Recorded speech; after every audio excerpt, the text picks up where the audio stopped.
Meeting ಹೋಗಿದ್ದಾರೆ. ಅವರು on the way. ಈಗ ನೆಲಮಂಗಲ ಪಾಸ್ ಅಂದ್ರೆ ಸುಮಾರು ಲೇಟ್ ಆಗುತ್ತೆ. ಸೊ ACF ಬರ್ತಾ ಇದ್ದಾರೆ, ಕೂಡ ಬರ್ತಾ ಇದೆ. ಏನಾಗುತ್ತಂದ್ರೆ ಇದು ಮಾನವ ಕಾಡು ಪ್ರಾಣಿ ಸಂಘರ್ಷ ನಿರಂತರ. ನೀವು ಏನಾರು ಆಕ್ಷನ್ ತಗೊಳ್ಬೇಕು. ಈಗ ಎಲ್ಲ ಸ್ವಲ್ಪ ದಿನ ಹೇಳ್ತೀನಿ ಕತೆ. ಈಗ ಅಲ್ಲಿ 35-40 ಕಾಡ್ಕೋಣ ಇದಾವ ಅಂತಾರೆ. ನೀವು ಇನ್ನೊಂದು ಸ್ವಲ್ಪ ದಿನ ಬಿಟ್ರೆ ನಿಮ್ದು 17 ಆಗುತ್ತೆ. 17 ಆದ್ಮೇಲೆ ನೀವೇನ್ ಹೇಳ್ತೀರಿ? ನಮ್ದು ಕಾಡು, ನಮ್ಮ ಕಾಡೊಳಗೆ ಮೇಯ್ತವೆ ಅಂತ ಹೇಳ್ತೀರಿ. ಈಗ ಯಾವ ಸಾಲ್ವೇಷನ್ ಹೆಂಗ ಬಾರ್ಡರ್ ಅಲ್ಲಿ ಇರೋರಿಗೆ? ನೀವು 20 ಲಕ್ಷ ಕೈ ತೊಳ್ಕೊಬಹುದು. ಆದ್ರೆ ಉಳಿದವ್ರ ಪರಿಸ್ಥಿತಿ ಅವ್ರು ಇದ್ದು ಸತ್ತಂಗಲ್ವಾ? ಇಲ್ಲಲ್ಲಿ ಹೇಳ್ತಾರಲ್ಲ ಜಮೀನ್ ಮಾಡಂಗಿಲ್ಲ. ಈಗ 20 ಲಕ್ಷ ಮಂಜುನಾಥ್ ಫ್ಯಾಮಿಲಿಗೆ ಏನ್ ಕೊಡ್ತೀವಿ ಅಂತ ಬಂದಿದ್ದೀರಾ? ಅವ್ರ ಮಕ್ಕಳು ಏನು ಬೆಡ್ ಇಂದ ಹೇಳಂಗಿಲ್ಲ, ಹ್ಯಾಂಡಿಕ್ಯಾಪ್ಟ್ ಇದ್ದಾರೆ. ಒಂದು ಮನುಷ್ಯನಿಗೆ 20 ಲಕ್ಷ ಮಾತ್ರ ಬೆಲೆ ಕಟ್ಟಕ್ಕೆ. 20 ಲಕ್ಷದ ಅವನ ಜೀವನ ಪರ್ಯಂತ ದುಡ್ಡು. ಈಗ ಅವನೊಬ್ಬ ಇನ್ಸೂರೆನ್ಸ್ ಮಾಡಿಸ್ತಾನಾಗಿದ್ರೆ ಅವನೇನು ದುಡಿಮೆ ಎಷ್ಟಿತ್ತು, ಲೈಫ್ ಲಾಂಗ್ ಎಷ್ಟು ದುಡಿತಿದ್ದ, ಅದ್ರ ಆಧಾರದ ಮೇಲ್ಗಡೆನಾದ್ರೂ ಇನ್ಸೂರೆನ್ಸ್ ಕಂಪ್ನಿ ಪರಿಹಾರ ಕೊಡ್ತಾ ಇತ್ತು. ನೀವು ಗೌರ್ಮೆಂಟ್ ಅವ್ರು ಫಿಕ್ಸ್ ಮಾಡುವಾಗ 20 ಲಕ್ಷ ಯಾವ ಆಧಾರದ ಮೇಲೆ ಮಾಡ್ತಾ ಇದ್ದೀರಾ? ಒಬ್ಬ ಮನುಷ್ಯನಿಗೆ ಆನೆ ಸತ್ರ 20 ಲಕ್ಷ ಕೊಡ್ತಾರೆ. ಕೋಣ ಸತ್ರ ಅವನ ಏಜಿಗೆ ಇನ್ನೂ 45 ವರ್ಷ. ಅವ್ನಿನ್ನೂ ಮಕ್ಕಳು ಸಾಕ್ಬೇಕು. ಮಕ್ಕಳು ಇನ್ನೇನು ಸಾಕಿ ಅಂದ್ರೆ ಎಲ್ಲ ಬೆಡ್ ರಿಡನ್ ಅಲ್ಲಿ ಇದ್ದಾರೆ. ಅವ್ರಿಗಿನ್ನ ಮುಂದಿನ ಜೀವನ ಹೆಂಗೆ? ಆ 20 ಲಕ್ಷದಲ್ಲಿ ಸಾಧಿಸಕ್ಕೆ ಆಗ್ತದ? ಅದಕ್ಕೇನು ಮುಂದೆ ಏನು? ಅದಾದ್ಮೇಲೆ ಕೋಣಗಳು ಈಗ ಆಯ್ತು, ಈಗ ಕೋಣಗಳು ಇದೆ. ನಿಮ್ಮಲ್ಲಿ ಯಾವ ತರ ಇದ್ ಮಾಡಿದ್ರೆ ಅದನ್ನ ಹೊರಗಡೆ ಬೆರೆಸ್ಬೇಕಂತನ ಅಥವಾ ಅದಕ್ಕೆ ಶೂಟ್ ಮಾಡ್ಬೇಕಂತನ ಯಾವ ತರ ಏನ್ ಮಾಡಿದೆ ನಾನು ಹೇಳ್ಬಿಡ್ತೀನಿ. ಒಂದು ಈಗ 20 ಲಕ್ಷ ಚೆಕ್ ಒಂದು ಬರ್ತಾ ಇದೆ. ಮತ್ತೆ ತಿಂಗಳ ಅವರಿಗೆ 4,000 ಮಾಶಾಸನ ಹೋಗುತ್ತೆ, 5 ವರ್ಷದವರೆಗೂ ಹೋಗುತ್ತೆ. ಅದಾದ್ಮೇಲೆ ನೋಡಿ ಇಲ್ಲಿ ಮತ್ತೊಂದು ಸುಂದರೇಶ್ ಅಂತ ಅವರು ಕಾರ್ಕೋಣ ಇದೆ. ಇನ್ನು ಏನಾಗಿದೆ, ಒಂದು ಅವ್ರದ್ದು ಸ್ಪೈನಲ್ ಕಾರ್ಡ್ ಆಪರೇಷನ್ಗೆ ಅವರು ಏನಾಗಿತ್ತು, ಒಂದು 4 ಲಕ್ಷದ ಎಸ್ಟಿಮೇಷನ್ ಬಂದಿತ್ತು, ಇಷ್ಟು ಆಗ್ಬೋದು ಅಂತ ಹೇಳಿ. ಅದಕ್ಕೆ ನಮ್ಮ ಫೌಂಡೇಶನ್ ಇಂದ 4 ಲಕ್ಷ ರೂಪಾಯಿ ಚೆಕ್ನು ಕೂಡ ಕೊಟ್ಟಿದ್ವಿ. ಅದು 2,50,000 ಏನೋ ಚಾರ್ಜ್ ಆಯಿತು. ಉಳಿದ ಅಮೌಂಟ್ ವಾಪಸ್ ಗೌರ್ಮೆಂಟಿಗೆ ಹೋಗಿದೆ. 2.5 ಲಕ್ಷ ಅದು ನಮ್ಮ ಫೌಂಡೇಶನ್ ಇಂದ ಅವ್ರಿಗೆ ಪೇ ಆಗಿದೆ ಮಣಿಪಾಲ್ ಹಾಸ್ಪಿಟಲ್. ಅದಲ್ಲದೆ ಅವ್ರದ್ದು ಏನಿತ್ತು, ಸ್ವಲ್ಪ ಇನ್ನೊಂದಿಷ್ಟು ರಿಯಂಬರ್ಸ್ಮೆಂಟ್ ಆಗೋದಿತ್ತು. ರಿಯಂಬರ್ಸ್ಮೆಂಟ್ ಡಿಸ್ಟ್ರಿಕ್ಟ್ ಸರ್ಜನ್ ಹತ್ರ ಸ್ಕ್ರೂಟಿನಿಲಿದೆ. ಅದಾದ ತಕ್ಷಣ ಈಗ 2.5 ಲಕ್ಷ ನೀವು ಅವ್ರ ಟ್ರೀಟ್ಮೆಂಟ್ ಇಂದ 2.5 ಲಕ್ಷ ಕಟ್ರಿ. ಆ ಮನುಷ್ಯ ದಿನ ಬೆಳಗ್ಗೆ ದುಡಿಯೋನು. ಅವನಿಗೆ 6 ತಿಂಗಳು ಹೆಚ್ಚು ಕಡಿಮೆ 7-8 ತಿಂಗಳಾಯ್ತು. ಏನ್ ಯಾರು ಅದು ಕೊನೆ ಯಾರು? ಅದಲ್ಲದೆ ಒಂದು ಸರ್ಕಾರದಿಂದ ಇನಿಷಿಯಲಿ ಒಂದು 60,000 ಅಮೌಂಟ್ ಬರೋದಿತ್ತು. ಅದನ್ನು ಕೂಡ ನಮ್ಮ ಕಡೆಯಿಂದ ಏನ್ ಕೆಲಸ ಮಾಡಬೇಕು ನಾವು ಅಲ್ಲ ನಾವ್ ಹೇಳೋದು ನೀವು. ಆಮೇಲೆ ಮತ್ತೊಂದು ಏನಂದ್ರೆ, ಈಗ ಅಲ್ಲಿ ಕಾಡ್ಕೋಣ ಎಲ್ಲಿದೆ ಅಂತ ಹೇಳೋದಕ್ಕೆ ನಮ್ಮ ETF ಮತ್ತೆ ನಮ್ಮ ಡ್ರೋನ್ ಟೀಮ್ ಹೋಗಿ ಏನಿದು ನೀವೇನ್ ಆಕ್ಷನ್ ತಗೊಳ್ತೀರಾ? ಡ್ರೋನ್ ಟೀಮ್ ಹೋಗಿ ಅಟ್ಲೀಸ್ಟ್ ಎಲ್ಲಿದೆ ಅಂತ ಹೇಳಿ ಮಾಡ್ತಾ ಇದ್ದಾರೆ. ಅಟ್ಲೀಸ್ಟ್ ನಾವು ಡ್ರೈವ್ ಮಾಡೋದಕ್ಕೆ ಈಗ ಪ್ರಾಥಮಿಕವಾಗಿ ಪ್ರಯತ್ನ ಮಾಡ್ತೀವಿ. ತೋಟ ಇದೆಯಲ್ಲ ಅವ್ರದ್ದು ಯಾವ ಈಗ ನೀವು ಓಡಿಸ್ತಿರ್ತಾನೆ ಅವ್ನ ನಂಬರ್ ಯಾವಾಗ ಬರುತ್ತೆ? ಅದೇ ನೆಕ್ಸ್ಟ್ ನಿಮ್ಗೆ ನನ್ಗೆ ಗೊತ್ತಿಲ್ಲ. ನಾವು ಇದೇ ಊರಲ್ಲಿ ಇದೇ ಹುಟ್ಟಿ ಬೆಳೆದವ್ರು ನಾವು. ಗೊತ್ತೈತೆ ನಿಮ್ಗೆ ಎಷ್ಟು ಪ್ರಾಕ್ಟಿಕಲ್ ನಾಲೆಡ್ಜ್ ಜೊತೆ ಕಾಡಿನ ಬಗ್ಗೆ ನನಗೆ ಗೊತ್ತಿಲ್ಲ ಎಕ್ಸಾಕ್ಟ್ಲಿ. ಗೊತ್ತೈತೆ ನಿಮ್ಗೆ? ಇವತ್ತು ಫಸ್ಟ್ ಅಲ್ಲ ಇದು. ಮೊನ್ನೆ ನಮ್ಮ ಅಣ್ಣನ ತೋಟದಲ್ಲಾಗಿದೆ. ಅವನಿಗೆ ಮೊನ್ನೆ 10 ಅಡಿ ಬಂದು ಅವನಿಗೆ ಆಗ್ಬೇಕಾಯ್ತು. ಇದು 10 ಅಡಿ ಬಂದು ವಾಪಸ್ ಆಗಿದೆ. ಇನ್ನೊಂದು ವಿಡಿಯೋ ಇದೆ, ನಾನು ನಿಮ್ಗೆ ತೋರಿಸ್ತೀನಿ. ನೀವು ವಾಪಸ್ ಮಾಡಿ ಅಲ್ಲೇ ನೋಡಿ. ಎಲ್ಲಿ ನ್ಯಾಷನಲ್ ಪಾರ್ಕ್ ಅಲ್ಲಿ ನೋಡಕ್ ಮಾತ್ರ ಪ್ರಾಣಿ ಚಂದ. ನೀವು ನಮ್ಮಲ್ಲಿ 10 ಅಡಿ ಗಿಡ ಇರ್ತವೆ, ಕವರ್ ಆಗಿರ್ತಾವೆ, ಎಲ್ಲಿ ನಿಲ್ತವೆ ಅಂತ ಗೊತ್ತಾಗಲ್ಲ. ನೀವು ಎಲ್ಲಿ ಡ್ರೈವ್ ಮಾಡೋದು ಅದನ್ನ? ಈಗ ಕಾರ್ಕೋಣ ಹಿಡಿಸ್ತೀವಿ ಅಂದ್ರೆ ಅದನ್ನ ಹಿಡಿದಾರ ಹಿಡಿಸತ್ತ ಹಿಡ್ತಾಂಡೋಗಿ ಪ್ರಾಜೆಕ್ಟ್ ಟೈಗರ್ ಮಾಡಿದ್ರಿ, ಇದು ಪಕ್ಕದಲ್ಲಿ ಶೆಟ್ಟಿಯಲ್ಲಿ ಮಾಡಿದ್ರಿ, ಆಯ್ತಾ, ಭದ್ರಾ ಮಾಡಿದ್ರಿ. ಈ ಸ್ಮಾಲ್ ಪಾಕೆಟ್ ಅಲ್ಲಿ ನಾವಿರೋದು ಗೊತ್ತಾಯ್ತಾ?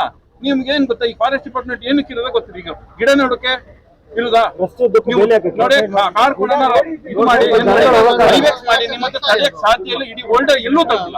ನೀವು ಯುರೋಪ್ ಅಲ್ಲಿ ಇದೆಲ್ಲ ಈ ತರ ಆಗಿದ್ರೆ ಇಷ್ಟೊತ್ತಿಗೆ ಫರಲ್ ಅಂತ ಡಿಕ್ಲೇರ್ ಮಾಡಿ ಶೂಟ್ ಮಾಡ್ತಿದ್ವಿ. ಇಷ್ಟೊತ್ತಿಗೆ ನೀವು ತತ್ತಿರ ಆರ್ಡ್ರು, ನೀವು ಡ್ರೈವ್ ಮಾಡೋದು ಎಲ್ಲಿಗೆ ಅಂತ ಬೇಕಲ್ಲ. ಏನಾಗಿದೆ, ನಮ್ಗೆ ಯಾವ ರೀತಿ ರೂಲ್ಸ್ ಇದೆ ಅದ್ರ ಪ್ರಕಾರ ನಾವು ಕೆಲಸ ಮಾಡ್ತಾ ಇದೀವಿ.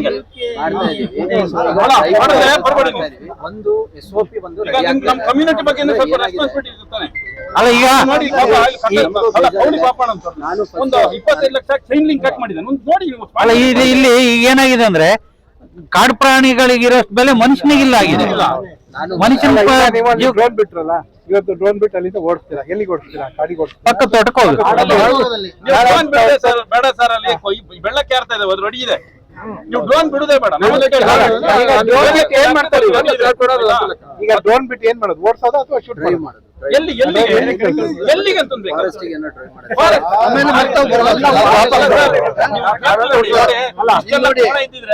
ಅಡಿಕೆ ತೋಟನೇ ಮಾಡಕ್ ಆಗ್ತಿರ್ಲಿಲ್ಲ. ಪಾಪ್ಯುಲೇಷನ್ ಎಕ್ಸ್ಪ್ಲೋರ್ಡ್ ಆಗ್ತಿದೆ, ಕ್ಯಾರಿ ಕೆಪಾಸಿಟಿ ಇಲ್ಲ ಇಲ್ಲಿ.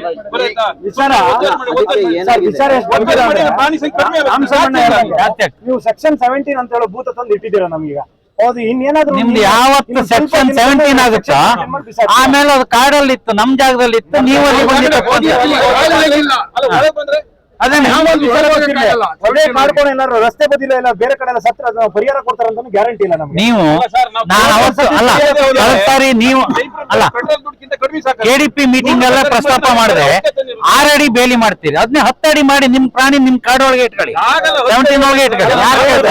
ಇದೇ ಸಾವು ರಸ್ತೆ ಬದಿ ಏನಾದ್ರು ಕೊಡ್ತಾರೆ ಅವರು ರೋಡ್ನಲ್ಲಿ ಅಗಿದು ಕೊಡ್ತಾರೆ, ಹಾ ರಸ್ತೆ ಬದಿ ಆದ್ರೆ ಕೊಡ್ತಾರೆ. ಅದೇ ಅವ್ನ ಏನಾದ್ರು ಕಾಡೊಳಗೆ ಹೋದ್ರೆ ನೀವು ಕೊಡ್ತಿದ್ರೆ 20 ಲಕ್ಷ ಕೊಡ್ತಿರಲ್ಲ. ನೀವ್ ಹೋಗಿ ಅಂತ ಕೇಳ್ತಾರೆ. ನಾವು ಇಲ್ಲಿಂದ 10 ಕಿಲೋಮೀಟರ್ ಡೈಲಿ ಮಕ್ಕಳು ಕರ್ಕೊಂಡು ಹೋಗ್ಬೇಕು ಶಾಲೆಗೆ, ಮಕ್ಕಳು ಹೋಗಿಲ್ಲ. ಅದು ಯಾರು ಕೇಳಲ್ಲ, ಡಿಪಾರ್ಟ್ಮೆಂಟ್ ಕೇಳಿದ್ರೆ ಏನಂತಾರೆ ನಮ್ ಕಾಡಿದೆ, ನೀವು ಎಲ್ಲಿಗಾರು ನೀವು ಕುದುರೆಮುಖ ಅಭಯಾರಣ್ಯಕಾರ ಇಲ್ಲ, ನೀವು ಏರ್ ಲಿಫ್ಟ್ ಮಾಡೋದು ಸುಲಭ. ನೀವು ಕುದುರೆಮುಖ ಅಭಯಾರಣ್ಯನೇ ಅದು ಇದು 17 ಆದ್ಮೇಲೆ ಕೇಳಿದೆ ಅದೇ ಶಿವಪ್ಪಣ್ಣ ಸರ್. ಈಗ ನಾವ್ ಹೇಳೋದು ಇದಕ್ಕೆ ಫೈನಲ್ ಏನು ಅಂತ್ಯ ಏನು, ಈಗ ಅವನ್ ತೋಟ ಅವನಿಗೆ ಇವತ್ತು ಇರುತ್ತೋ ಸತ್ತ, ನಾಳೆ ಈ ಪಕ್ಕ ನೀವು ಡ್ರೋನ್ ಬಿಡ್ತೀರಿ, ಪಕ್ಕ ತೋಟಕ್ಕೆ ಹೋಗುತ್ತೆ. ಇವ್ರು ಪರಿಚಯ ಆಗಿಲ್ಲ, ಇವ್ರು SF ಪಕ್ಕ ತೋಟಕ್ಕೆ ಹೋಗುತ್ತೆ, ಅವನಿಗೆ ಯಾವತ್ತಾರ ಒಂದಿನ ಸಾಯಿಸುತ್ತೆ. ಇದೇ ಮಗರ್ ಮನುಷ್ಯನ ಜೀವಕ್ಕೆ ಬೆಲೆನೇ ಇಲ್ವಾ? ನೀವು 20 ಲಕ್ಷ ಕೊಟ್ಟು ಕೈ ತೊಳ್ಕೊಂಡ್ಬಿಡ್ತೀರಿ. ಅವ್ನ ಪಾಪ ಅವನೀಗ ಸತ್ತಿದಲ್ಲ, ಅವ್ನ ಮಗು ಹ್ಯಾಂಡಿಕ್ಯಾಪ್ಟ್, ಒಂದ್ ಹುಡುಗ, ಒಂದ್ ಸಣ್ಣ ಮಗು ಓದ್ತಾ ಇದೆ, ಫ್ಯಾಮಿಲಿ 20 ಲಕ್ಷ ಕೊಟ್ಟು ಕೈ ತೊಳ್ಕೊಂಡ್ವಿ. ಗಟ್ಟಿ ಧ್ವನಿಯಲ್ಲಿ ನಾವೇನಾದ್ರು ಕೇಳಿದ್ರೆ ಕೇಸ್ ಮಾಡ್ತೀವಿ ಅಷ್ಟೇ, ಪೊಲೀಸ್ ಇಲಾಖೆ ಕರ್ಕೊಂಡು ಕೇಸ್ ಮಾಡ್ತೀರಾ. ಅಲ್ಲ ನೋಡಿ, ಅಲ್ಲಿ 30-40 ಕಾಡ್ಕೋಣ ಇದಾವಂತ ಇಲ್ಲಿ ಹೇಳ್ತಾ ಇದ್ರು. ಯಾರು ಬೀಜ ಹಾಕಿಲ್ಲ, ಕಳೆದ ವರ್ಷ ಎಲ್ಲ ನಟ್ಟೇ ಇಲ್ಲ ಅವರು. ಬರೀ ಆದ್ಮೇಲೆ ಮಾತ್ರ ಅಲ್ಲಿಂದ 10 ಕಿಲೋಮೀಟರ್ ಬೂನ್ಕೋಟೆ ಆ ಕಡೆ ಬಂದ್ರೆ ಅಲ್ಲಿ ಮತ್ತೆ 10-20 ಇದಾವೆ. ಅವು ಪರಿಸ್ಥಿತಿ ಏನು ನಿಮ್ಮಲ್ಲಿ ಐಬೆಕ್ಸ್ ಮಾಡಕ್ಕೆ ಸಬ್ಸಿಡಿ ಕೊಡ್ತೀವಿ ಅಂದ್ರೆ ಆ ಸ್ಕೀಮ್ ಎಲ್ಲೋಯ್ತೋ ಏನೋ ಗೊತ್ತಿಲ್ಲ, ಯಾರಿಗೆ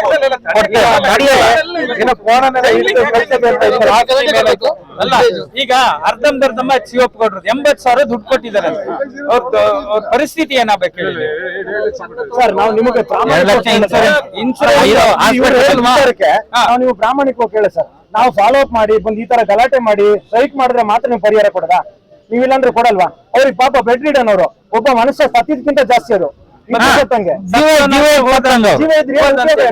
ಪರಿಸ್ಥಿತಿ ಏನ್ ಹೇಳಿ ಸರ್. ನಾವ್ ಈ ತರ ಫಾಲೋ ಅಪ್ ಮಾಡಿದ್ರೆ ಮಾತ್ರ ನೀವು ಕೊಡದ?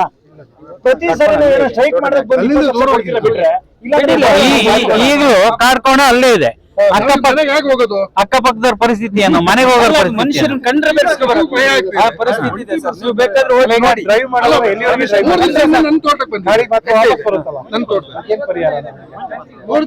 ಈಗ ಒಂದು ಅಲ್ಲಲ್ಲ ಕೋಣ ಹಿಡಿದು ಶಿಫ್ಟ್ ಮಾಡ್ತೀವಿ ಅಂದ್ರೆ 16 ಮಾಡಿ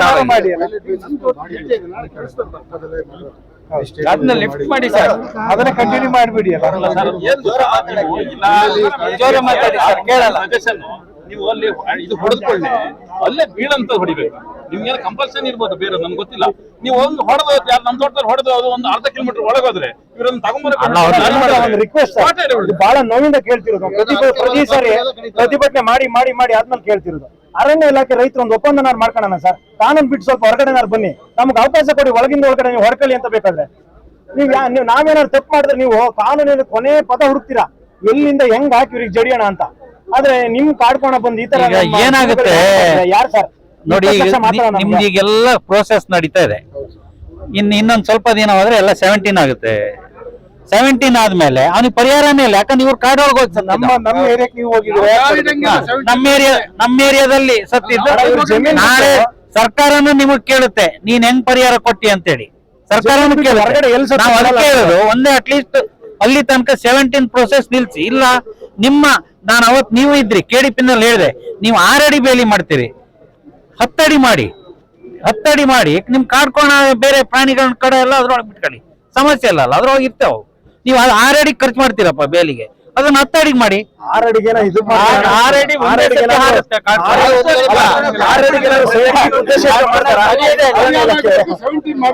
ದಯವಿಟ್ಟು ಸರ್ ನೀವು 17 ಮಾಡಿದ್ರೆ ಒಳಗೆ ಹೋಗ್ಲಿಕ್ಕಿಲ್ಲ, ಅಲ್ಲಿ ಏನು ಬೇರೆ ಅದರ್ ಆಕ್ಟಿವಿಟೀಸ್ ಮಾಡಕ್ ಆಗಲ್ಲ. ನೀವು ಬಸ್ರಿ ಕಟ್ಟೆ ಕಡೆ ಒಂದೊಂದು ತೋಟದಲ್ಲಿ 50-60 ಇದಾವೆ, ಕೆಲವರು ತೋಟಕ್ಕೆ ಹೋಗಲ್ಲ.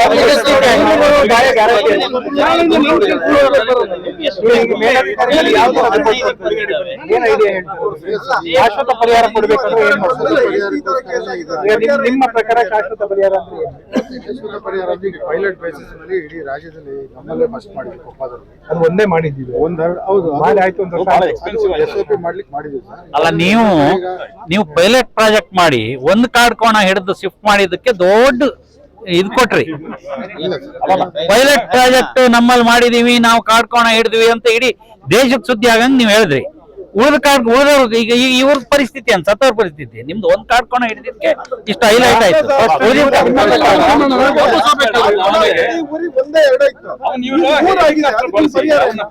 ಏರ್ ಲಿಫ್ಟ್ ಮಾಡ್ತಾರ ಅವ್ನ ಎಲ್ಲಿಂದ ಅದ್ ಮಾಡಿದ್ರೆ ಸುಲಭ, ಇಲ್ಲ ಹೊಡೆದ್ಬಿಡು ಅಲ್ಲೇ ಬೀಳ್ಬೇಕು. ಇವು ಅರ್ಧ 3/4 ಕಿಲೋಮೀಟರ್ ಆನೆ ತಗೊಂಡು ಒಳಗಡೆ ಹೋದ್ರೆ ಜಮೀನು ಉಳಿತದ. ಅದು ನೀವು ಹೊಡೆದ ಸ್ಪಾಟ್ ಅಲ್ಲಿ ಬಿದ್ದರೆ ಪರವಾಗಿಲ್ಲ, ಯಾರು ಮನುಷ್ಯರು ಸಿಕ್ಕಿದ್ರೆ ಅದನ್ನ ತಗೊಂಡೇ ಹೋಗುತ್ತೆ.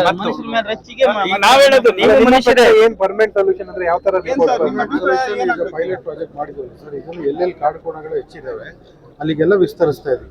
ಸೊ ಅದು ಒಂದ್ಸಲ SOP ಫೈನಲ್ ಆಗ್ತಾ ಬಂದಿದೆ. ಒಂದ್ಸಲ ಮಾಡಿ ಏನೇನು ಮಾಡಬೇಕು, ಯಾವ ರೀತಿ ಮಾಡಬೇಕು, ಅದ್ರದ್ದು ಪಾಸಿಟಿವ್ಸ್ ಪ್ರೋಸ್ ಕಾನ್ಸ್ ಎಲ್ಲ ನಾವು ಲಿಸ್ಟ್ ಮಾಡ್ಕೊಂಡಿದ್ವಿ ಸರ್. ಯಾವ್ಯಾವ ಏರಿಯಾದಲ್ಲಿ ಯಾವ್ಯಾವ ರೀತಿ ಮಾಡಬೇಕು ಅಂತ ಅದು ಫೈನಲೈಸ್ ಮಾಡಿದ್ವಿ. ಫೈನಲೈಸ್ ಏನ್ ಮಾಡಿದ್ರೆ ನಮಗೆ ಮಾಹಿತಿ ಕೊಡ್ಬೋದಾ? ಅಲ್ಲ ಅದು ಈಗ ಒಂದು ಮಾಡಿದೀವಿ ಸರ್, ಅದು ಮಾಹಿತಿ ಫೈನಲ್ ಒಂದ್ಸಲ ಡ್ರಾಫ್ಟ್ ಒಂದು ಕಾಡ್ಕೋಣ ಶಿಫ್ಟ್ ಮಾಡೋದಕ್ಕೆ ಎಷ್ಟು ಖರ್ಚು ಬಿತ್ತು? ಅದು ಇನ್ನ ಫೈನಲ್ ಆಗಿಲ್ಲ ಸರ್, ಮಾಡಿದೀವಿ ಅಷ್ಟೇ. ನಮ್ಗೆ ಒಂದ್ ಕಡೆ ಮಾಡಿದೀವಿ, ಅದೇ ಮಾಡಿದಕ್ಕೆ ಎಷ್ಟು ಖರ್ಚಾಯ್ತು ಅಂತ ಅದು final ಆಗಿಲ್ಲ. ದಾರಿ ಮೇಲೆ ಹತ್ರ ಕತೆ ಅಂತ. ಅದ್ ಬಿಡಿ ಸರ್, ಈಗ 20 ವರ್ಷದ ಕೆಳಗಡೆ 1-2 ಕಡ್ಕೊಂಡಾಯ್ತು, ಈಗ 100 ಆಗಿದೆ. ಅದಕ್ಕೆ ನಿಮ್ ಕ್ರಮ ಏನು? ಯಾಕೆ 100 ಆಯ್ತು? 100 ಆಗಬಾರ್ದಲ್ವ ಸರ್? ಅಲ್ವಾ ಸರ್? ಈಗ 100 ಆಗಬಾರ್ದಲ್ವ? 100 ಹೆಂಗ್ ಬರ್ತದೆ ಹೇಳಿ? ಮಾಡ್ಬೇಕಲ್ಲ.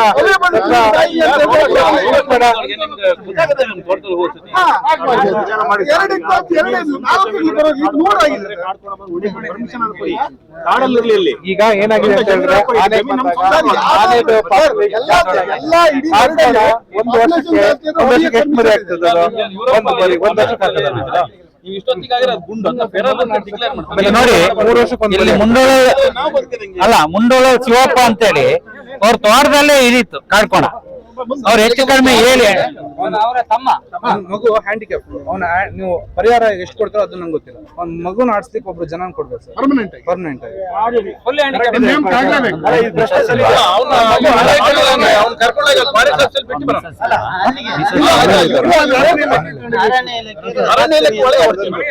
ಎರಡು ಒಂದು ACF DC ಅವರೆಲ್ಲ ಬಂದಾಗ ಈ ಬೆಡ್ ರಿಡನ್ ಪೇಷಂಟ್ ನಾವು ಕೇಳಿದ್ವಿ ಪರಿಹಾರಕ್ಕೆ, ಅವತ್ತು ಪ್ರಾಮಿಸ್ ಮಾಡಿದ್ವಿ ಅವ್ರಿಗೆ ಮಾಡ್ತೀವಿ ಅಂತ ಹೇಳಿ. ಒಂದು ಇದುವರೆ ಮಾಡಿಲ್ಲ. ಒಂದು ಎರಡನೇದು ಈಶ್ವರ್ ಖಂಡ್ರೆ ಅವ್ರು ಬಂದಿದ್ರಲ್ಲ, ಬಂದಾಗ ಸ್ಟೇಟ್ ಆಫೀಸರ್ಸ್ ಎಲ್ಲರೂ ಸಹ ಇದ್ರು.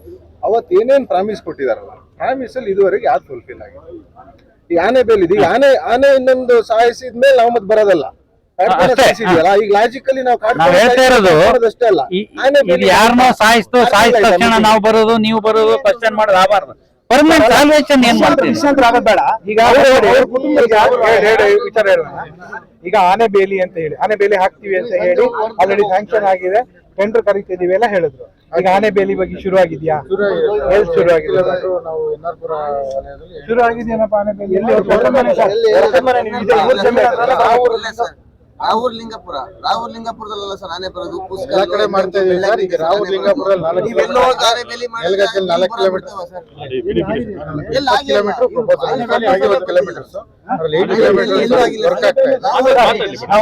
ನಾವು DFO ಸರ್ ಹತ್ರ ಕೇಳಿದಾಗ ಕೂಸ್ಕಲ್ ಇಂದ ಪ್ರಾರಂಭ ಅಂತ ಹೇಳಿದ್ರು. ನಾವು ಆಫೀಸಿಗೆ ಹೋಗಿದ್ವಿ ಸರ್, ಕೂಸ್ಕಲ್ ಅವರೇ ಇಲ್ಲಿದ್ದಾರೆ, ಇಬ್ರು ಇದ್ದಾರೆ. ರೈಲ್ವೆ ಬ್ಯಾರಿಕೇಡ್ ಪ್ರಪೋಸಲ್ ಆಗಿ ಟೆಂಡರ್ ಆಗಿದೆ.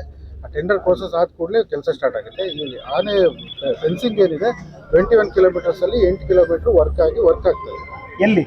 ರಾವೂರ್ ಅಲ್ಲ, ಈಗ 4 ಕಿಲೋಮೀಟರ್ ಆಗಿದೆ. ಇವರು ಅವತ್ತು ಕ್ವಶನ್ ಮಾಡಿದ್ರು. ಪ್ರಾಣಿಗಳು ದಾಳಿ ಆಗ್ತಿರೋ ಮೇನ್ ಕಾರಣ ಕಾಡಲ್ಲಿ ನೀವು ಬೇರೆ ಬೇರೆ ಹಾಕ್ತೀರಾ, ಅವು ತಿನ್ನೋ ಅಂತ ಬೆಳಿಬೇಕು ಒಂದು. ಆಮೇಲೆ ಅವು ಪಾಪ್ಯುಲೇಷನ್ ಜಾಸ್ತಿ ಇರ್ತದೆ, ಆ ಪಾಪ್ಯುಲೇಷನ್ ಕಮ್ಮಿ ಮಾಡಕ್ಕೆ ಏನಾದ್ರು ಮಾಡಿ. ನಾನು ಇಷ್ಟು ತೋಟನೇ ಮಾಡಕ್ಕಾಗ್ತಿರ್ಲಿಲ್ಲ ಯಾರು. ಅವ್ರು ಇವ್ರು ಹೇಳ್ತಿರೋದು ಅವನ ಪ್ರಶ್ನೆ ಆಗ್ತದೆ, ಆ ಪ್ರಶ್ನೆಗೆ ಉತ್ತರ ಬೇಡ ಅಂತ. ಇನ್ನೊಂದು ನಾನು ಇವ್ರ ತಂದೆ ಒಂದ್ಸರಿ ಇವ್ರ ಸ್ವಲ್ಪ ಟ್ಯಾಕ್ಟ್ ಇದೆ ಆಯ್ತಾ, ಇವ್ರ ಅವನು ಸ್ವಂತ ಚಿಕ್ಕಪ್ಪ, ಇವ್ರ ಟ್ಯಾಕ್ಟ್ ಇದೆ, ಇವರೇ ಒಂದ್ ದಿವಸ ಪೈಪ್ ತಗೊಂಡು ಇಳಿಸೋ ಸತಿಗೆ ಯಾರ ಮನೇಲಿ ಇವ್ರು ಇಳಿಸೋ ಸತಿಗೆ ಒಬ್ಬ ಲೇಬರ್ ಪೈಪ್ ಹೊತ್ಕೊಂಡು ಹೋಗ್ತಿದ್ದ, ಅವನಿಗೆ ಅಟ್ಯಾಕ್ ಮಾಡಿ ಅವನಿಗೆ ಚೇತ ಆಗಿದೆ. ಇವ್ರ ತಂದೆ ಅಲ್ಲೇ ಇದ್ರು ಪ್ರಭಾಕರ್ ರಾಯರ್ ಅಂತ ಹೇಳಿ ಸುಮಾರು ಜನ ಎಲ್ಲ ನಮ್ಮಲ್ಲಿ ಸರ್, ಫಸ್ಟ್ ಟೈಮ್ ನೀವು ಇಲ್ಲಿ ಎಲ್ಲಾ ಕಡೆ ಹೇಳ್ದಂಗೆ ನೀವು ಉದ್ಯೋಗ ಕೊಡ್ತೀವಿ ಅಂತ ಹೇಳಿದ್ರಿ, ತೀರ್ಪಳ್ಳಿ ಕುಟುಂಬಕ್ಕೆ ಉದ್ಯೋಗ ಎಲ್ಲೂ ಕೊಡ್ಲಿಲ್ಲ ನೀವು. ಅಲ್ಲ, ಇಲ್ಲಿ ಸುತ್ತಮುತ್ತ ಬಹಳ ಕಾರ್ಖಾನೆ ನೀವು ನೋಡ್ಕೊಳಕಾದ್ರೆ ಒಂದ್ ಜನ ನಿಗದಿ ಮಾಡ್ಬೇಕು ಸರ್. ಆ ಹ್ಯಾಂಡಿಕ್ಯಾಪ್ ಮಗುಗೆ ತಂದೆ ಇಲ್ಲ ಸರ್, ಅದೇನ್ ಮಾಡೋದು ಸರ್ ಅದೀಗ? ನಿಮ್ದೇ ಕಾಡ್ಕೋಣ ಸರ್, ನಾವು ನಿಮ್ಮನ್ನೇ ಕೇಳುದು, ನಿಮ್ದೇ ಕಾಡ್ಕೋಣ, ನಮ್ದಲ್ಲ ಕಾಡ್ಕೋಣ, ನಮ್ದಲ್ಲ, ನಿಮ್ದೇ ಕಾಡ್ಕೋಣ. ಹ್ಯಾಂಡಿಕ್ಯಾಪ್ ಮಗು ಸರ್, ಅದು ಅದ್ರ ಪರಿಸ್ಥಿತಿ ಏನು ಸರ್? ನೀವು 20 ಲಕ್ಷ ಕೊಡ್ತೀರಲ್ಲ, ಅದು ಜೀವನ ಮಾಡ್ಕೊಂತಾರ, ಆ ಮಗು ನೋಡ್ಕೊಂತಾರ, ಅದು ಇಡೀ ಕುಟುಂಬ ಅದ್ರಲ್ಲಿ ಬರ್ಬೇಕಾಗುತ್ತೆ. ಪೇಷಂಟ್ ಈಗ 20 ಲಕ್ಷ fix ಮಾಡಿದ್ರೆ ಯಾವ ಆಧಾರದ ಮೇಲೆ ಮಾಡಿದ್ರು? ಹೆಂಗೆ calculation ಯಾವ ತರ ಮಾಡಿದ್ರು? ಒಬ್ಬ ಮನುಷ್ಯನಿಗೆ 20 ಲಕ್ಷ ಮಾತ್ರ ಬೆಲೆನ ಅವನಿಗೆ, ಅದು ಅವನು ಸಂಸಾರ ನಡೆಸಬೇಕು, ಅವನು ಈ ಕೂಲಿ ಕಾರ್ಮಿಕ, ಅವನು ದುಡಿಮೆ ಮಾಡಿ ಲೈಫ್ ಲಾಂಗ್ ಮಕ್ಕಳನ್ನ ಓದಿಸಿ ಬೆಳೆಸಿ ಮದುವೆ ಮಾಡಿ. ಈಗ ಅವನಿಲ್ಲ, ದುಡಿಯೋನು ಸತ್ತೋದ, ಹೆಂಡತಿ ಪೇಷಂಟ್, ಮಗ ಹ್ಯಾಂಡಿಕ್ಯಾಪ್ಟ್, ಇನ್ನೊಂದ್ ಮಗು ಸಣ್ಣದು ಓದ್ತಾ ಇದೆ, ಅದಕ್ಕೂ ಹೆಲ್ತ್ ಸರಿ ಇಲ್ಲ. ಏನ್ ಪರಿಸ್ಥಿತಿ ಇದು? ನೀವು ಪರ್ಮಿಷನ್ ಕೊಡಿ ಸರ್, ಕಾಯ್ಕೊಂಡು ಕೆಜಿ ಲೆಕ್ಕ ನೀವೇ ತೊಗೊಳ್ಳಿ ಪರಿಹಾರ ನಮ್ಮಿಂದ. 20 ಲಕ್ಷ